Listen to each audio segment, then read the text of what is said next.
नमस्कार विद्यार्थी मित्रांनो, तर आपण या लेक्चर मध्ये इंट्रोडक्शन टू मॅनेजमेंट अकाउंटिंग मधील स्कोप ऑफ मॅनेजमेंट अकाउंटिंग याविषयी आपण अभ्यास करणार आहोत किंवा स्कोप ऑफ मॅनेजमेंट अकाउंटिंगचा विचार करणार आहोत. तर या अगोदरच्या लेक्चर मध्ये इंट्रोडक्शन, मीनिंग ऑफ मॅनेजमेंट आणि काही डिफिनेशन तसेच नेचर ऑफ मॅनेजमेंट अकाउंटिंग विषयी माहिती बघितलं. तर या लेक्चर मध्ये स्कोप ऑफ मॅनेजमेंट अकाउंटिंग म्हणजे मॅनेजमेंट अकाउंटिंगची व्याप्ती कशासाठी झालेली आहे तर याविषयी आपल्याला पाहायचं आहे. तर पहिली मॅनेजमेंट अकाउंटिंगची व्याप्ती फायनान्शियल अकाउंटिंग. पहिला पॉइंट व्याप्तीमधला सांगता येईल फायनान्शियल अकाउंटिंग. तर फायनान्शियल अकाउंटिंग मध्ये काय केलं जात होतं तर हिस्टॉरिकल फायनान्शियल अकाउंटिंग मध्ये हिस्टॉरिकल कॉस्टचा विचार केला जातो किंवा फायनान्शियल अकाउंटिंग हिस्टॉरिकल कॉस्ट सोबत डील करत असते. तर मॅनेजमेंट अकाउंटिंग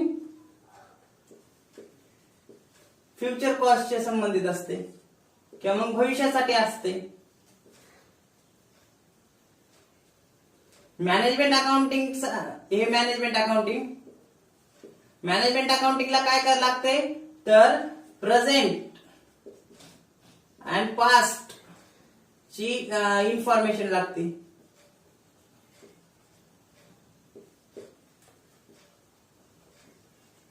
या दोन्हीच्या बेसिस वरती फ्युचर साठी काय करत असते मॅनेजमेंट तर डिसिजन घेत असते. हे लक्षात. फायनान्शियल अकाउंटिंग मध्ये काय केलं जाते तर हे हिस्टॉरिकल कॉस्ट संबंधित, मग प्रॉफिट अँड लॉस अकाउंट म्हणजे व्यवसायाला नेट प्रॉफिट झाला का नेट लॉस याचा विचार केला जातो. त्यासोबतच विशिष्ट तारखेला किंवा मग विशिष्ट पिरियड मध्ये ऍक्च्युअल बिझनेसची पोझिशन काय आहे म्हणजे लॅबिलिटी आहे, किती लॅबिलिटी आहे किंवा किती ऍसेट आहे हे लक्षात.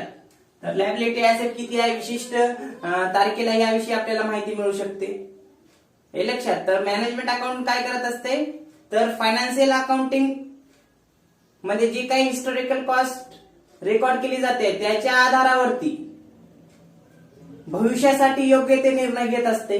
म्हणून मॅनेजमेंट अकाउंटिंगची व्याप्ती ही फायनान्शियल अकाउंटिंग बाबत झालेली आहे असं सांगता येईल. पहिला पॉइंट. दुसरा आहे कॉस्ट अकाउंटिंग. कॉस्ट अकाउंटिंग तर कॉस्ट अकाउंटिंग बघा, कॉस्ट अकाउंटिंग मध्ये काय केलं जात होतं तर पर युनिट कॉस्ट किंवा टोटल कॉस्ट किंवा standard costing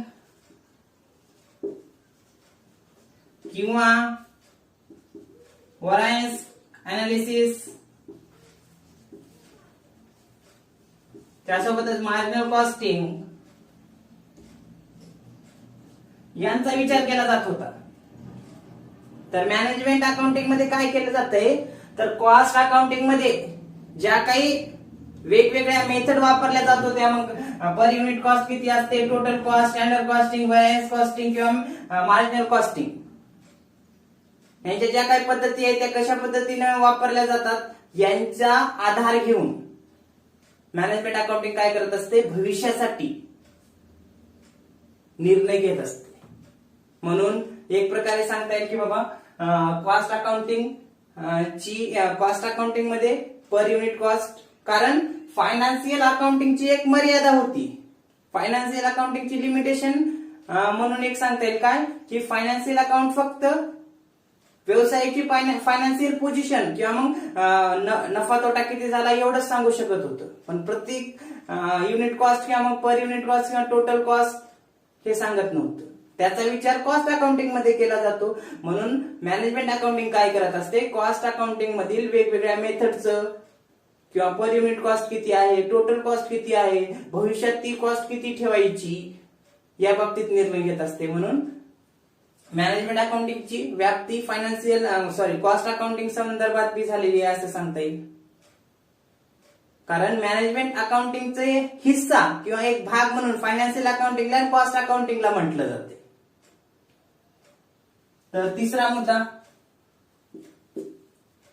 tools and techniques of financial analysis. Tools and techniques of financial analysis म्हणजे जे काही व्यवसायाचे फायनान्शियल स्टेटमेंट असतात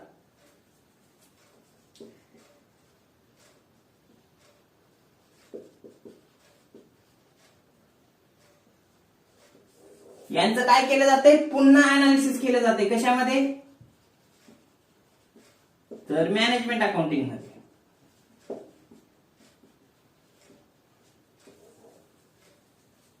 जे काही पास्ट मध्ये फायनान्शियल स्टेटमेंट तयार केलेले आहेत त्यांचा अभ्यास पुन्हा केला जातो, म्हणजे ते परत अनालिसिस केले जातात. कशामध्ये, तर मॅनेजमेंट अकाउंटिंग मध्ये. म्हणून पुढली एक व्याप्ती सांगता येईल की tools and techniques of financial analysis. Financial management accounting मध्ये काय केलं जातंय, तर फायनान्शियल जे काही स्टेटमेंट असतात त्यांचं परत अनालिसिस केलं जाते, म्हणजे पुन्हा त्यांची स्टडी केली जाते, वेगवेगळ्या पद्धतीने त्याची मांडणी केली जाते. मग ते comparative analysis, comparative financial statement असेल, कॉमन साईज फायनान्शियल स्टेटमेंट असेल किंवा ट्रेंड अनालिसिस असेल, यांच्या माध्यमातून काय केलं जाते, फायनान्शियल स्टेटमेंट परत अनालिसिस केले जातात. दोन वर्षाचं कंपॅरिझन केलं जाते. मागच्या वर्षी जे काही फायनान्शियल स्टेटमेंट होते आणि ह्या वर्षी जे काही फायनान्शियल स्टेटमेंट आहेत यांचा तुलनात्मक अभ्यास केला जातो, अनालिसिस केले जातात, इंटरप्रिटेशन केले जातात आणि त्यावरती भविष्यासाठी काय योग्य ते डिसिजन घेत असतात. म्हणून मॅनेजमेंट अकाउंटिंगची व्याप्ती फायनान्शियल स्टेटमेंट अनालिसिस करण्याबाबतीत आहे. म्हणजे वेगवेगळे टूल्स जे असतात फायनान्शियल, वेगवेगळ्या मेथडचा वापर केला जातो, म्हणजे टूल्स अँड टेक्निक्स, वेगवेगळ्या टेक्निक्स जे आहेत. मग कॉमन साईज स्टेटमेंट असेल, कंपॅरेटिव्ह स्टेटमेंट अनालिसिस असेल किंवा मग ट्रेंड अनालिसिस, रेशिओ अनालिसिस आहे. ह्या वेगवेगळ्या टेक्निक्सचा, मेथडचा वापर मॅनेजमेंट अकाउंटिंग मध्ये केला जातो आणि भविष्यासाठी त्यांच्या आधारावरती निर्णय घेतले जातात. पुढला, budgetary and forecasting. Budgetary and forecasting या बाबतीत जर सांगायचं झालं तर व्यवसायाला पाहावं लागतंय की बाबा ऍक्च्युअल कॉस्ट किती आणि इस्टिमेट कॉस्ट किती. म्हणजे 2018 या वर्षामध्ये बजेट ठरवलं. बजेटमध्ये सांगितलं त्यांनी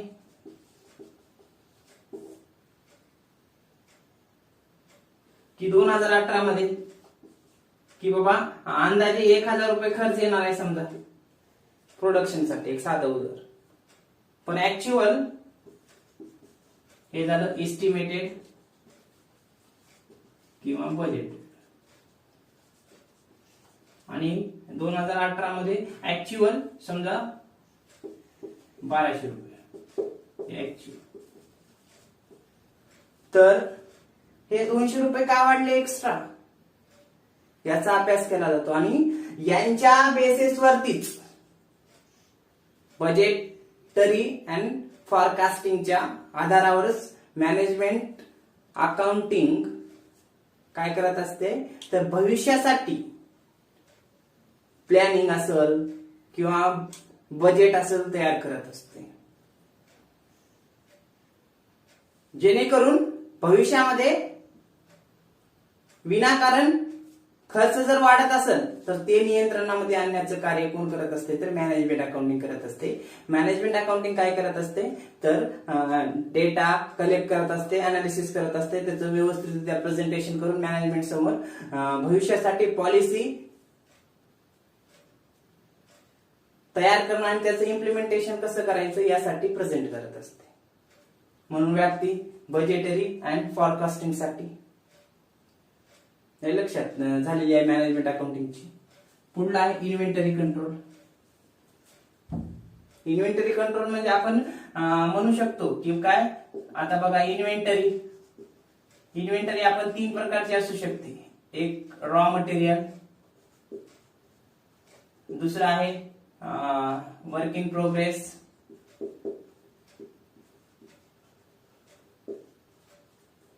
तिसरं काय finished goods. Raw material, work in progress आणि फिनिश्ड गुड्स यांना एकत्रितरित्या काय केलं जाते, इन्व्हेंटरी म्हटलं जाते. मग ह्या इन्व्हेंटरी वरती मॅनेजमेंट अकाउंटिंग मुळे कुठेतरी कंट्रोल ठेवता येते. म्हणजे स्टॉक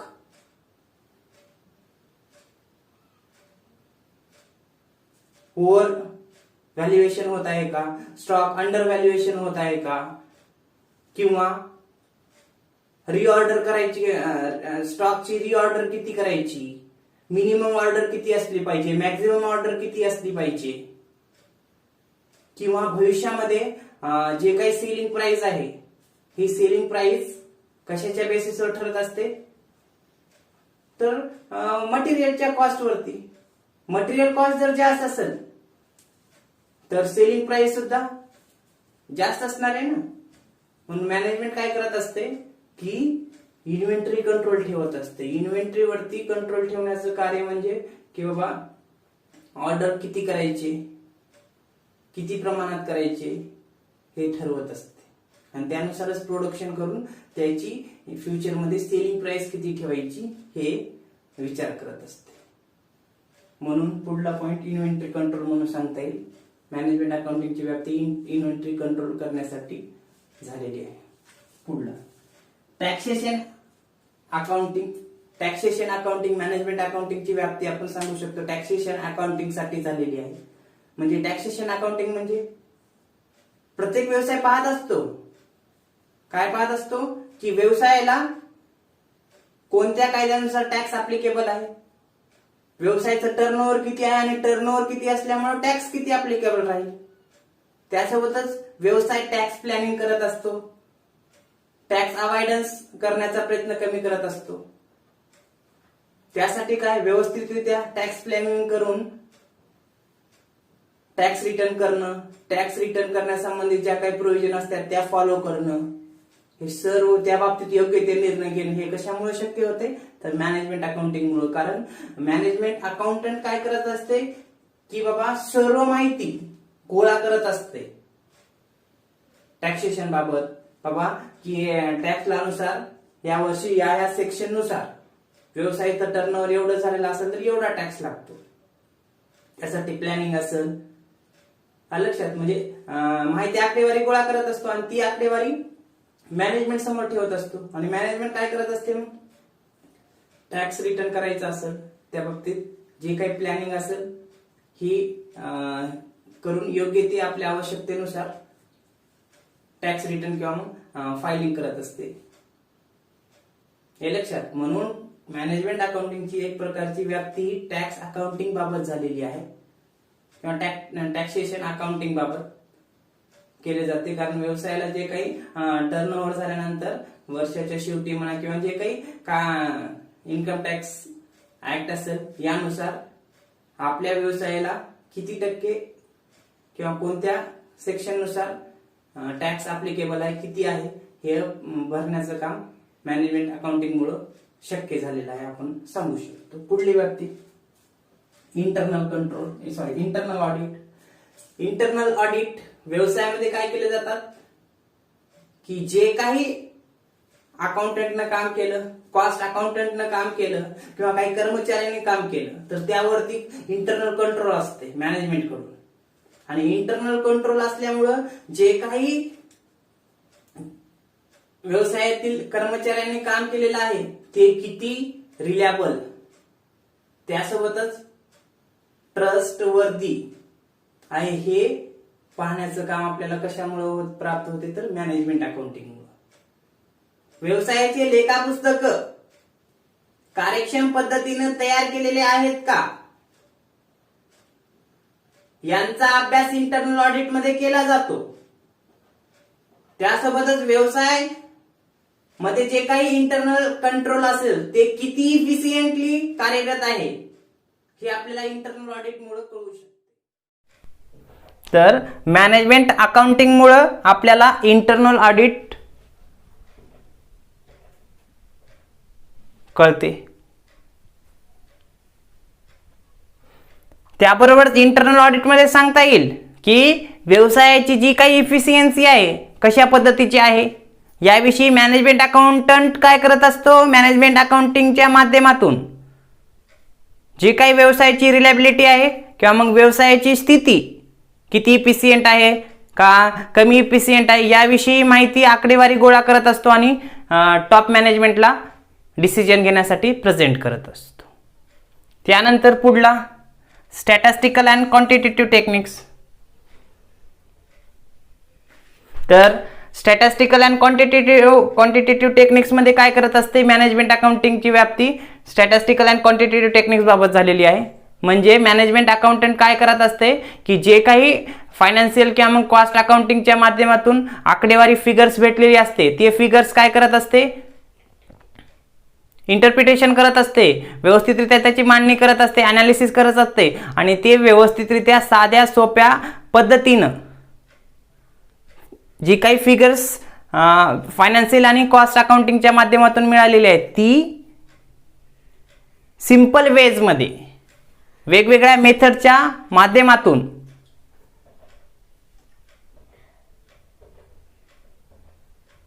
मग त्याच्यामध्ये मेथड आपण सांगू शकतो.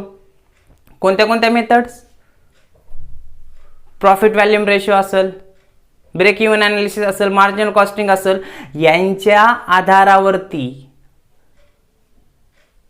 फिगर्स व्यवस्थितरित्या सिंपल वेजमध्ये इंटरप्रिटेशन किंवा मग स्टॅटिस्टिकल जी काही आकडेवारी कलेक्ट करत असतो ते सिंपल वेमध्ये मांडत असतो जेणेकरून मॅनेजमेंटला समजेल. कारण मॅनेजमेंटला फायनान्शियल किंवा मग कॉस्ट अकाउंटिंगमधील जी काही सर्वच माहिती समजेल असं नसते.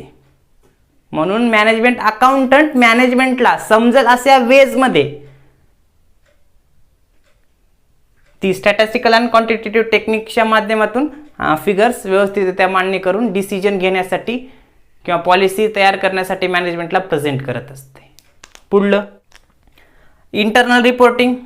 तर मॅनेजमेंट अकाउंटंट काय करत असतो, मॅनेजमेंटला जे काही आवश्यक माहिती असते ती माहिती ॲनालिसिस करून म्हणजे फायनान्शियल कॉस्ट अकाउंटिंगमधील माहिती गॅदरिंग करून ती ॲनालिसिस करून मॅनेजमेंटला सादर करत असतो आणि मॅनेजमेंट त्याच्या आधारावर पॉलिसी तयार करून फ्युचरसाठी योग्य ते आवश्यक असलेले डिसिजन घेत असतो.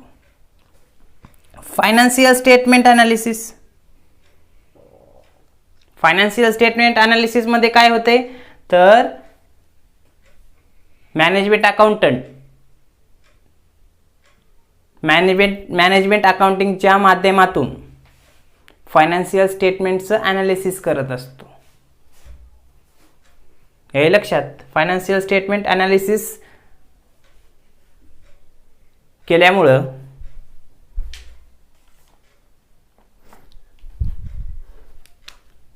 की व्यवसायामध्ये काय केलं जाते तर याच्या माध्यमातून कळते युसेस किंवा सोर्स, फंड. म्हणजे फायनान्शियल स्टेटमेंट ॲनालिसिस केल्यामुळं किंवा फायनान्शियल स्टेटमेंटचे ॲनालिसिस केल्यामुळं युसेस ऑफ फंड किंवा सोर्सेस ऑफ फंड.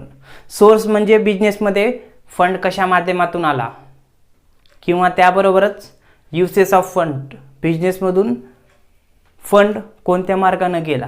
म्हणजे फंड आला मग ते इश्यू ऑफ शेअर्स असेल, इश्यू ऑफ डिबेंचर असतील, काही बँकेकडून लोन घेतलं असेल, असा फंड आला. त्यासोबतच वापर, मशिनरी खरेदी केलं, युसेस झाला. काही खर्च केले, युसेस झाला. म्हणजे हे कशामुळं कळतंय तर फायनान्शियल स्टेटमेंटच्या ॲनालिसिसच्या माध्यमातून मॅनेजमेंट अकाउंटंट मॅनेजमेंटला डिसिजन घेण्यासाठी सांगतो किंवा मागच्या वर्षामध्ये सोर्सेस एवढे झाले होते आणि युसेस एवढे झालेले, त्यावरून भविष्यासाठी डिसिजन घेतलं जाते. हे एक सांगता येईल. पुढे अर्थमेटिकल मेथड. वेगवेगळ्या मेथड वापरल्या जातात. कशामध्ये तर मॅनेजमेंट अकाउंटिंगच्या माध्यमातून. येईल लक्षात. म्हणजे प्रॉफिट व्हॉल्यूम रेशो असेल, रेशो ॲनालिसिस असेल, मार्जिनल कॉस्टिंग असेल, ब्रेक इव्हन असेल, मार्जिन ऑफ सेफ्टी असेल, अशा वेगवेगळ्या मेथड वापरल्या जातात आणि त्यावरून मॅनेजमेंटला काय आकडेवारी मिळत असते आणि त्यावरून मॅनेजमेंट योग्य ते डिसिजन घेण्याचं काम करत असते. हे लक्षात, म्हणजे इथं मॅनेजमेंट अकाउंटिंगमध्ये वेगवेगळ्या मेथडचा वापर केला जाणार आहे. Profit volume ratio, ratio analysis, हे लक्षात, स्टँडर्ड कॉस्टिंग, अशा वेगवेगळ्या मेथडच्या साहाय्यानं माहिती कलेक्ट केली जाणार आहे आणि ती मॅनेजमेंटला सिम्पल वेजमध्ये प्रेझेंट केलं जाणार आहे. पुढे interpretation of data. Interpretation of data यामध्ये काय केलं जाते, माहितीचं सादरीकरण किंवा मग डेटा इंटरप्रिटेशन केला जातो. जे काही फायनान्शियल कॉस्ट अकाउंटिंगमधला डेटा आहे ते व्यवस्थितरित्या इंटरप्रिटेशन केलं जाते. इंटरप्रिटेशन करून व्यवस्थितरित्या योग्य त्या मेथडचा अवलंब करून ती माहिती ग्राफ्स असेल, वेगवेगळ्या चार्ट्समध्ये असेल, हे लक्षात, किंवा मॅनेजमेंटला समजेल अशा पद्धतीनं ती सिम्पल वेजमध्ये प्रेझेंट करत असतो. आधी ॲनालिसिस करायची माहिती, ह्या कॉस्ट आणि फायनान्शियल अकाउंटिंगमधील आकडेवारी फिगर्स कलेक्ट करायची. कलेक्ट केल्यानंतर ती व्यवस्थितरित्या काय इंटरप्रिटेशन करायची आणि ती ग्राफ्स, पाय चार्ट असेल, चार्ट्स असतील, हे लक्षात, डायग्राम असेल, हे लक्षात, अशा स्वरूपामध्ये मांडायची जेणेकरून मॅनेजमेंटला ते ग्राफ्स किंवा चार्ट्स बघितल्यानंतर लगेच लक्षात येईल की बिझनेसचा ॲक्च्युअल परफॉर्मन्स कसा आहे, पॉझिटिव्ह आहे का निगेटिव्ह आहे, आणि त्याच्या आधारे काय होतील की योग्य ते मॅनेजमेंट डिसिजन घेत असते. हे लक्षात. तर अशा पद्धतीने थोडक्यात आपण मॅनेजमेंट अकाउंटिंगची व्याप्ती आपण सांगू शकतो. तर आपण 2 मिनिटात ओव्हरव्ह्यू सांगतो. फायनान्शियल अकाउंटिंग, मॅनेजमेंट अकाउंटिंगची व्याप्ती फायनान्शियल अकाउंटिंगमुळे झालेली आहे. फायनान्शियल अकाउंटिंगमध्ये प्रॉफिट अँड लॉसचा विचार केला जातो, तर मॅनेजमेंट अकाउंटिंगमध्ये त्याच्यातली आकडेवारी घेऊन भविष्यासाठी योग्य तो डिसिजन घेतला जातो. कॉस्ट अकाउंटिंगमध्ये पर युनिट कॉस्ट किंवा टोटल कॉस्टचा विचार केला जातो, तर मॅनेजमेंट अकाउंटिंगमध्ये मॅनेजमेंट अकाउंटिंग काय करते, ह्या कॉस्ट अकाउंटिंगच्या माध्यमातून ती आकडेवारी कलेक्ट करत असते. त्यासोबतच कॉस्ट अकाउंटिंगमध्ये जे काही स्टँडर्ड कॉस्टिंग, व्हेरियन्स कॉस्टिंग असेल, मार्जिनल कॉस्टिंग असते, यांच्या मदतीनं ह्या टेक्निक्स वापरून योग्य ते डिसिजन घेत असते. तसंच tools and techniques of financial analysis, budget and forecasting, inventory control असेल, टॅक्सेशन अकाउंटिंग असेल, इंटरनल ऑडिट असेल, स्टॅटिस्टिकल अँड क्वांटिटेटिव्ह टेक्निक्स असेल, इंटरनल रिपोर्टिंग असेल, फायनान्शियल स्टेटमेंट ॲनालिसिस असेल, अर्थमेट्रिकल मेथड्स असेल, इंटरप्रिटेशन ऑफ डाटा असेल. म्हणजे हे एवढी ह्याच्यासाठी मॅनेजमेंट अकाउंटिंगची व्याप्ती आपण झालेली सांगू शकतो. त्यासोबतच मॅनेजमेंट अकाउंटिंग काय करत असते, तर फायनान्शियल आणि कॉस्ट अकाउंटिंग मधील माहिती मॅनेजमेंटला ॲक्च्युअल बिझनेसची पोझिशन काय आहे, त्यासोबतच फ्युचरमध्ये बिझनेसची पोझिशन कशा पद्धतीची असावी या बाबतीत निर्णय घेण्यासाठी आकडेवारीची गरज असते. प्रेझेंट माहिती म्हणजे प्रेझेंटली आपला बिझनेस कोणत्या सिच्युएशनमध्ये आहे हे कळण्यासाठी ते काय करतात, मॅनेजमेंट अकाउंटंटच्या माध्यमातून आकडेवारी गोळा केली जाते. आणि मॅनेजमेंट अकाउंटसुद्धा मॅनेजमेंटला मार्केटची सिच्युएशननुसार किंवा मग मार्केट जी काही आकडेवारी पाहिजे असते मॅनेजमेंटला ती आवश्यकतेनुसार उपलब्ध करून देते. मग ती माहिती क्वार्टरली असेल, हाफ इयरली असेल किंवा मग मंथली असेल, ही माहिती गोळा केली जाते आणि ती माहिती आवश्यकता आहे तेव्हाच दिली जाते बरं का. अन्यथा मग माहितीची आवश्यकता आज आहे, निर्णय घ्यायचे काही दिवसामध्ये, आणि ती माहिती जर आपल्याला वर्षाच्या शेवटी भेटत असेल तेव्हा मार्केटची सिच्युएशन आज जी आहे ती उद्या राहील याची गॅरंटी नाही ना. मग यासाठी काय करत असते मॅनेजमेंट अकाउंटंट, जी काही आवश्यक माहिती आहे मॅनेजमेंटला डिसिजन घेण्यासाठी ती व्यवस्थितरित्या सिंपल वेजमध्ये त्याचं प्रेझेंटेशन करत असतो आणि मॅनेजमेंट पुढे ठेवत असतो. आणि मॅनेजमेंट काय करत असते, टॉप लेवल मॅनेजमेंट त्या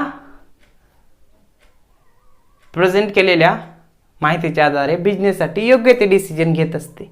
लक्षात. तर अशा पद्धतीने या ठिकाणी स्कोप ऑफ मॅनेजमेंट अकाउंटिंग सांगता येईल. राहिलेलं जे काही आहे फंक्शन ऑफ मॅनेजमेंट अकाउंटिंग ते पुढल्या लेक्चरमध्ये घेऊ. ओके.